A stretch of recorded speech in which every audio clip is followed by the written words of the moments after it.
Hello students, Gargi tutorial ক্লাসে তোমাদের স্বাগত জানাই। দেখো, আজকে আমার আলোচ্য বিষয় হলো বর্ধমান ইউনিভার্সিটি 6 সেমিস্টার স্টুডেন্টসদের জন্য যারা ডিএসসি 1বিতে হিস্ট্রি রেখেছ এবং সাম এসপেক্টস অফ ইউরোপিয়ান হিস্ট্রি অর্থাৎ আধুনিক ইউরোপের ইতিহাস এই বিষয়টি নিয়ে পড়াশোনা করছো, তোমাদের একটি গুরুত্বপূর্ণ সাজেশন এর আগে আমি দিয়েছিলাম এবং সেখান থেকে আমি 20টা প্রশ্ন রেখেছিলাম। এই 20টা প্রশ্ন আমি রেখেছি এবং যেগুলো লাল কালিতে গোল করে দাগ দেওয়া আছে সেই সমস্ত প্রশ্নের উত্তরগুলো তোমরা আমার চ্যানেলে পেয়ে যাবে। এছাড়া তোমাদের জন্য যে 6 সেমিস্টারের প্লেলিস্ট আমি বানিয়ে রেখেছি সেখান থেকে কালেক্ট করে নিতে পারবে। এখন আমি তোমাদের যেটা দিয়ে দিচ্ছি সেটা হচ্ছে ফেব্রুয়ারি বিপ্লবের ফলাফল উল্লেখ করো। ফেব্রুয়ারি বিপ্লবের ফলাফল চলো দেখে নাও। এখান থেকে বলবে ফ্রান্সের রাজতন্ত্রের অবসান। ফেব্রুয়ারি বিপ্লবের ফলে ফ্রান্সের রাজতন্ত্রের অবসান ঘটিয়ে প্রজাতন্ত্র প্রতিষ্ঠা করা হয়। একটি সাময়িক সরকার গঠন করে নতুন সংবিধান রচনার দায়িত্ব দেওয়া হয়। প্রাপ্তবয়স্কদের ভোটাধিকার স্বীকৃত হয়। মতামত প্রকাশ ও সংবাদপত্রের স্বাধীনতা ফিরিয়ে দেওয়া হয়। জাতীয় সামরিক বাহিনীতে যোগদান সকল শ্রেণীর নাগরিকের জন্য উন্মুক্ত রাখা হয়। এইভাবে ফেব্রুয়ারি বিপ্লব ফরাসি বিপ্লবের অর্জিত অধিকার পুনঃপ্রতিষ্ঠা করে।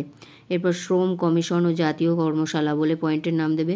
ফেব্রুয়ারি বিপ্লবের সমাজতান্ত্রিকদের একটি গুরুত্বপূর্ণ অবদান ছিল, তাই নতুন সরকার বেশ কিছু সমাজতান্ত্রিক সংস্কার সাধন করে।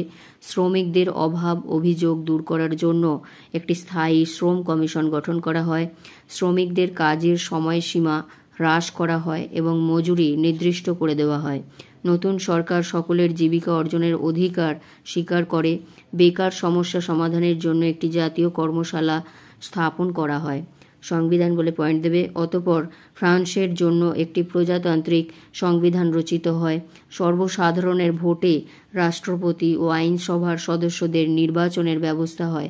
প্রথম নির্বাচনে প্রজাতন্ত্রী দল বিজয়ী হলে সমাজতন্ত্রীদের সঙ্গে তাদের বিরোধ সৃষ্টি হয়। প্রজাতন্ত্রীরা জাতীয় কর্মশালা বন্ধ করে দেয়। এর বিরুদ্ধে শ্রমিকদের জুন বিপ্লব সংগঠিত হয়। এতে বহু শ্রমিকের প্রাণহানি ঘটে। এরপর আসছি পরের পেজে। ইউরোপ বলবে ইউরোপের অন্যান্য দেশে ফেব্রুয়ারি বিপ্লবের প্রতিক্রিয়া ছিল সুদূরপ্রসারী। ফেব্রুয়ারি বিপ্লবের আদর্শ অনুপ্রাণিত হয় ইউরোপের অন্তত 15টি দেশে বিপ্লব শুরু হয়। তাহলে এটা শেষ করবে এইভাবে, খুবই ছোট করে দেওয়া আছে। আরেকবার দেখিয়ে দিচ্ছি, দেখো যে সমস্ত প্রশ্নগুলো আমাদের দেওয়া হয়ে গেল এবং বাকি খুব একটা বেশি নেই। এখানে 3টে আছে, এখানে 4টে 7টা আর একটা 8টা। তাহলে এই 8টা প্রশ্ন দিয়ে দেব। আশা করছি এর মধ্যেই আমি শেষ করে দিতে পারবো। তোমরা চ্যানেল ফলো করো এবং প্রশ্নের উত্তরগুলো কালেক্ট করতে থাকো এবং ভিডিওটি যদি গুরুত্বপূর্ণ মনে হয় তাহলে একটি লাইক করে দিও। চ্যানেলে নতুন হলে সাবস্ক্রাইব করে নিও ও বন্ধুদের মধ্যে অনেক অনেক শেয়ার করে দিও। দেখা হচ্ছে পরবর্তী ভিডিওতে।